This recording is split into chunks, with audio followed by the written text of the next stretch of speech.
Hello বন্ধুরা, good morning. কেমন আছো সবাই? আশা করি সবাই খুব ভালো আছো, আর আমিও ভালোই আছি মোটামুটি। যাই হোক, সকালবেলা ঘুম থেকে উঠেছি, কিন্তু অনেক লেট করে উঠেছি জানো তো। আজকে কোথায় বাড়িতে সবাই এসেছে, মানে আমার ওই যে মামা শ্বশুরের মেয়ে ননদ এসছে, তো কোথায় তাড়াতাড়ি ঘুম থেকে উঠে রান্না বসাবো তা না, আজকে 7:05 ঘুম থেকে উঠেছি। এতটা লেট আসলে কালকে রাত্রে না একটু শরীরটা খারাপ করছিল, জানি না কেন, কেমন ঘুম আসছিল না কিছুতেই, কোনো মতে ঘুম আসছিল না। কেন এরকম হচ্ছিল বুঝতে পারছিলাম না, কিছুতেই ঘুম আসছিল না। মানে এসে কখন যে ঘুমিয়েছি তার ঠিক নেই, হয়তো 1টা-1:30 এরকম সময় ঘুমিয়েছি। অস্বস্তিকর হচ্ছিল, কেমন একটা শরীরটা খারাপ করছিল, বুঝতেই পারছিলাম না কেন ঘুম আসছে না। যাই হোক, তো সকালের দিকটা তো চোখ লেগে গেছে, তো অনেক লেট হয়ে গেছে ঘুম থেকে উঠতে।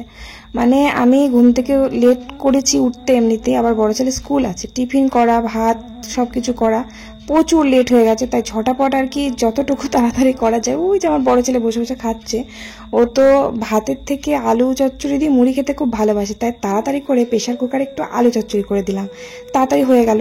আর ও টিফিনে ছোলা সেদ্ধ নিয়ে যেতে ভালোবাসে, ছোলা ভিজিয়ে দিয়েছিলাম কালকে, ছোলা সেদ্ধ প্রেশার কুকারেই সেদ্ধ করে দিলাম। প্রেশার কুকারে সেদ্ধ করে দিলে কি বলো তো, একটু নরম হয়, বেশ খেতে ভালো লাগে।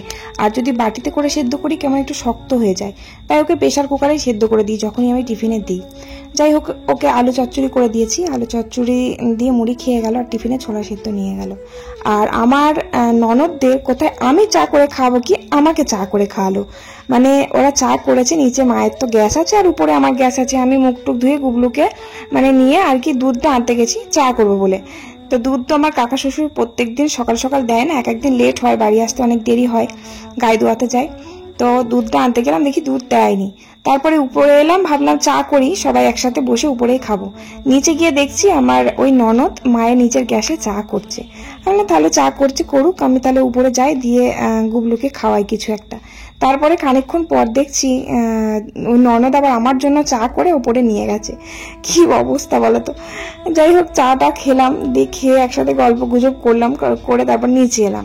নিচে এসে দেখি মা তো ভাত মানে হয়ে গেছে অলরেডি ভাত। এত বেলা করে বৌমা যদি ঘুম থেকে ওঠে তাহলে কি করে হবে। যাই হোক, প্রত্যেক দিন ভাবি যে সকাল সকাল ঘুম থেকে উঠবো, কিন্তু ভোরবেলা আসলে আর উঠতে ইচ্ছা করে না। জানি না কেন এত ঘুম কাতুরে আমি, রাত্রে ঘুমোতে ইচ্ছা করে না, আর সকালবেলা ঘুম পাই, যত ঘুম আমার সকালবেলা। যাই হোক, তো মা ভাত হয়ে গেছে, ভাত অনেকক্ষণ আগে, কখন যে ভাত বসিয়েছে জানি না, এসে দেখছি ভাতের ফ্যান ঝরানো হয়ে গেছে। তারপর আমি মা বললো যে কত আলু সিদ্ধ দেবো, একটু তরকারি করো। তো একটু আলু দিয়ে পেঁয়াজ, তারপরে বেগুন, একটু টমেটো দিয়ে বেশ আলু চচ্চড়ি বসিয়ে দিলাম। কিন্তু দারুণ লাগে আলু চচ্চড়ি, এই শীতকাল আসলে না একটু আলু বেগুন পেঁয়াজ দিয়ে চচ্চড়ি করলে দারুণ লাগে। ওর মধ্যে একটু সিম, তারপরে তোমার ওই কি বলে মটরশুঁটি দিয়ে করলে আরো সুন্দর হয় খেতে, আমরা তো প্রায়ই করি শীতকালে। যাই হোক, তারপর তরকারিটা বসিয়ে দিয়ে আসলাম, বসিয়ে দিয়ে এসে মাছ এনেছে আবার 2 রকমের মাছ এনেছে, চুনো মাছ এনেছে মাছ মিশিলে, আর একটা রুই কাতলা না কি মাছ এনেছে। তো দুটো মাছই কেটে নিচ্ছি। আর চুনো মাছটা হচ্ছে যে আমার ওই ননদটা, ওই মামা শ্বশুরের মেয়ে, ও বাঁচছিল। তো আমি বললাম আমি মাছটা কাটি, বড় মাছটা কাটি, কোনোটা আবার কামায় যাবে। তো তারপর ও বাঁচতে বাঁচতে আমি বললাম তুমি উঠে যাও, আমি মাছটা কেটে নিই, তারপরে তুমি আবার বাঁচবে। তো তারপর আমি মাছটা কেটে নিলাম, কেটে নিয়ে গেলাম, আবার হাত করবে তাহলে আমি বেঁচে ফেলি। মাছটা বাঁচতে বাঁচতে আবার আমার শাশুড়ি মা চলে এলো। মা বললো যাও, উনুন কামাই যাবে, তুমি আবার হাত করতে এলে কেন, আমি কেটে নিচ্ছি। তো মা মাছটা খানিকটা আমি বাঁচলাম, খানিকটা ওই ননদের মেয়ে বাঁচল দিদি, আর মা কয়েকটা বেছে ধুয়ে নিয়ে আসলো। মাছ, চুনো মাছ মানে বাঁচতে ধুতে কত সময় লাগে বলো তো। যাই হোক, আমি ওই রুই মাছটা কেটে নিয়ে চলে আসলাম। আর আলু চচ্চড়ি এদিকে হয়ে গেছে, আলু চচ্চড়িটা নামিয়ে দিলাম। এবার আলু চচ্চড়ি করলাম, আর জল খাবারে 2টো ডিম না ভেজে দিলে হয়, তাই ভাবলাম কয়েকটা ডিম ভেজে দিই। প্রত্যেকদিন তো সে বড়া ভাজা করি, আর বড়া ভাজা কি সবাইকে দেওয়া যায় নাকি, তাই তাই সবার জন্য একটা করে ডিম ভেজে দিলাম পেঁয়াজ লঙ্কা দিয়ে। আর আজকে জানো তো যেটুক শাপলা এনেছে, এই যে দেখো শাপলা, শাপলা তো আমরা প্রায়ই খাই, তোমরা জানোই। তো ওই 2 ননদই বলছে শাপলা তো কোনোদিনই খাইনি, তুমি ভিডিও করো দেখি, কিন্তু শাপলাটা আমরা কোনোদিনও টেস্ট করে দেখিনি। তাই ভাবছি আজকে ওদের শাপলা রান্না করে খাওয়াবো, কখনো খাইনি। ওদের খাওয়ার একটা ইচ্ছাও আছে যে হ্যাঁ খেয়ে দেখবো কেমন খেতে, সবাই খুব ভালো হয় বলে। যাই হোক, শাপলাটা বেশ সত্যি খুব ভালো হয়, একটু মাছের মোড়ো, তারপরে চিংড়ি মাছ হলে আরও খুব ভালো হয় খেতে। তো যাই হোক, শাপলাটা আজকে রান্না করব। শাপলাটা সেদ্ধ করতে হয়, শাপলাটা সেদ্ধ করতে বসিয়ে দিলাম, দিয়ে আমার গুবলু সোনাকে ভাত খাইয়ে দিয়ে আসলাম। ভাতটা খাইয়ে এসে দিয়ে শাপলা সেদ্ধ হয়ে গেছে, খুব বেশি তো সময় লাগে না সেদ্ধ হতে। শাপলাটা নামিয়ে দিলাম, একটু নরম নরম হয়ে গেছে। এবার সর্ষে আর পোস্ত বাটা দিয়ে আমি শাপলাটা রান্না করি একেবারে সেই কচু শাকের মতো। না, কচু শাকে কিন্তু আমরা জিরে আদা বাটা দিই, কচু শাকে সর্ষে বাটাটা দিই না। ওই দিদিভাই বলছিল আমরা কচু শাকে সর্ষে বাটা দিই, কিন্তু আমরা কিন্তু সর্ষে বাটা দিই না কচু শাকে। তোমরা তো দেখেছো রান্না করেছি আমি আদা জিরে বাটা দিয়ে করেছি। আর এই যে শাপলাটা কিন্তু আমি ওই সর্ষে বাটা দিয়েই করি। তারপরে ওলের ফোড় যেটা বলে, ওলা যেটা বলে, ওটাকেও কিন্তু সর্ষে বাটা দিয়েই করি। মানে এক একটা এক এক রকমের টেস্ট। এইসব শাক পাতা দিয়ে ভাত খেতে আমার কিন্তু খুব ভালো লাগে। শাক ভাজা, শাক চচ্চড়ি, এই যে শীতকাল আসছে পালং শাক, ডেইলি পালং শাক হবে। আবার ছাদেও লাউ গাছ লাগিয়েছি, লাউ ডাঁটা হলে আর দেখতে হচ্ছে না, প্রত্যেক দিন বলবে লাউ ডাঁটা চচ্চড়ি করো। কি যে ভালোবাসে আমাদের বাড়িতে তার ঠিক নেই। যাই হোক, শাপলাটা নামিয়ে নিলাম।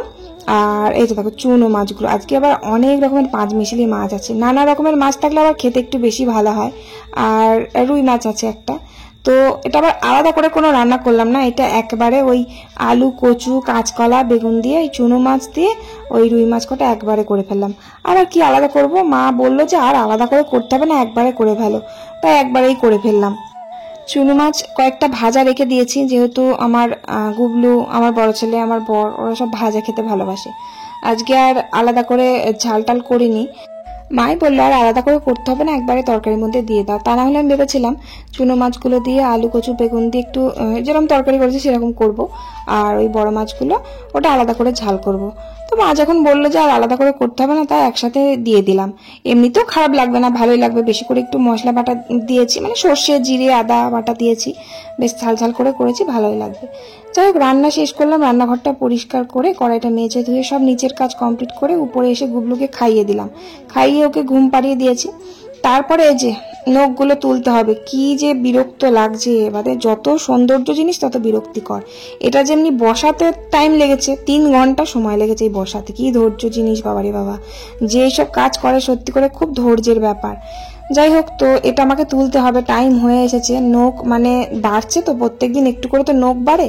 তো এবার নখটা তো বড় হয়ে যাচ্ছে, তারপরে আবার উঠে যাচ্ছে হালকা অল্প একটু, মানে লাস্টের দিকে উঠে যাচ্ছে। এবার কিসে যে খোঁচাকে মানে আটকে যাবে, ধরো চুল আঁচড়াতে গিয়ে চুলের মধ্যে আটকে গেল, আটকে গিয়ে যদি এমন কাঁচা শুদ্ধ মানে কাঁচা নখটা যদি শুদ্ধ উঠে যায়, তাহলে আমার কি অবস্থা হবে বলো। তার কয়দিন থেকে মানে 3-4 দিন থেকে খুব ব্যথা লাগছে, মানে হাতে করে চুল খাতে পারছি না। তারপরে কোনো জায়গায় একটু চাপ দিলে পারে সেই নখটাতে খুব ব্যথা করছে, নখে চাপ লাগছে। তাই ভাবলাম খুব সাবধানে আজকে তুলে ফেলি। তো সাবধানে তো এমন অবস্থা করেছি, সেই ব্লেড দিয়ে কেটে কেটে নখগুলো আমাকে তুলতে হলো। নখ তো তোলাই যাচ্ছে না, বাপরে, জীবনে প্রথম করলাম। আমি ভাবলাম হয়তো উঠে যাবে একা একা, তো এরকম ভাবে যে তুলতে হবে আমি সত্যি ভাবতে পারিনি। তো ব্লেডে করে তো খুব ধার, সে আঙুলের পাশটা আবার কেটে গেল, কতক্ষণ যে জ্বলবে তার ঠিক নেই।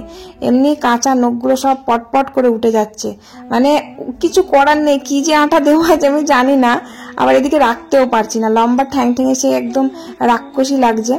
তো এটা দেখতে সুন্দর হলে কি হবে, প্রচুর ঝামেলা, হ্যাঁ পা কি বলবো বাবারে। তার আমার বর বলছে যে তুমি আবার কোনোদিন করবা, বলছি হ্যাঁ আবার করবো, পুজোর সময় আবার সরস্বতী পুজোর সময় করবো। আমার বেশ ভালোই লাগছে, কিন্তু খুব জ্বালা, জানো তো, এই যে তুলতে গিয়ে যা লাগছিল না নখে, সে আমিই জানি। আর একবারে আঠাটা এত জানি না কি আটা দিয়েছে, নখটা উঠতে চাইছিল না বলে। আমি আর খুব মোটা না, আমাদের নিজের যে নখ হয় সেরকম তো হয় না, খুবই মোটা। তো নখটা তুলে কিন্তু হাতটা মানে শান্তি লাগছে, তবে নখটা কেমন ভারী ভারী লাগছে, আঙুলগুলো এতদিন ছিল তো, আর কি মোটা নখগুলো। এমনি নিজের নখ যেমন পাতলা হয় সেই পাতলা তো নয়। আর ব্লেডে করে কাটতে পারছি না, নতুন ব্লেড, আঙুল কেটে বেরিয়ে যাচ্ছে কিন্তু নখগুলো কাটা যাচ্ছে না, এত মোটা মোটা। যাই হোক, খুব শান্তি পেলাম। তবে নখের অবস্থা খুব খারাপ, হাতগুলো মানে নখের ডগাগুলো আমার টন টন করছে, খুবই ব্যথা করছে, যেহেতু কাঁচা নখ উঠে গেছে। তো যাই হোক, তারপর চান করলাম, ছাদে জামা কাপড় ছিল কয়েকটা মেলে দিয়ে আসলাম। তারপরে এই যে দুজন মিলে একসাথে খেয়ে নিচ্ছি। আমার বর তো সে মাঠে যায়, প্রত্যেকদিন আসতে বেলা করে, 3টে 3:30 বাজে, ওই তখনই খায় একসাথে। যাই হোক, তারপর খাওয়া দাওয়া করার পর এই যে ননদরা যারা এসেছিল, ওই ননদরা বাড়ি চলে যাচ্ছে।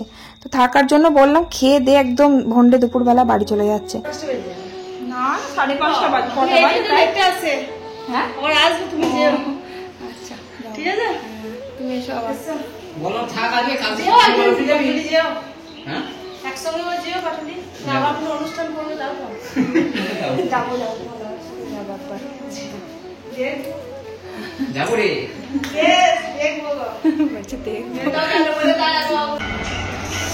এমন ভাবে চোখের মধ্যে আঙুল ঢুকিয়ে দিল না, তাকাতে পারছি না, এত মানে চোখটার মধ্যে ঝাপসা লাগছে, পুরো ঝাপসা লাগছে, পরিষ্কার দেখতেই পাচ্ছি না চোখটা, এত বদমাশটা কি বলবো, আর মাথা শুদ্ধ ঘুরে গেল আমার। ওহ,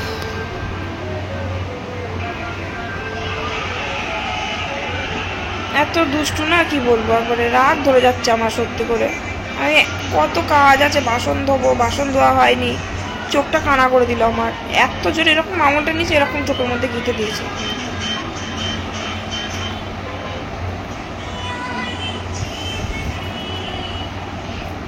আমি এই চোখটা পুরো ঝাপসা দেখছি, পুরো ঝাপসা,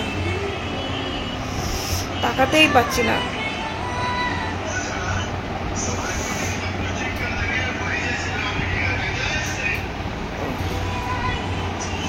একদম এই মনির নিচটায় খোঁচাটা দিয়েছে।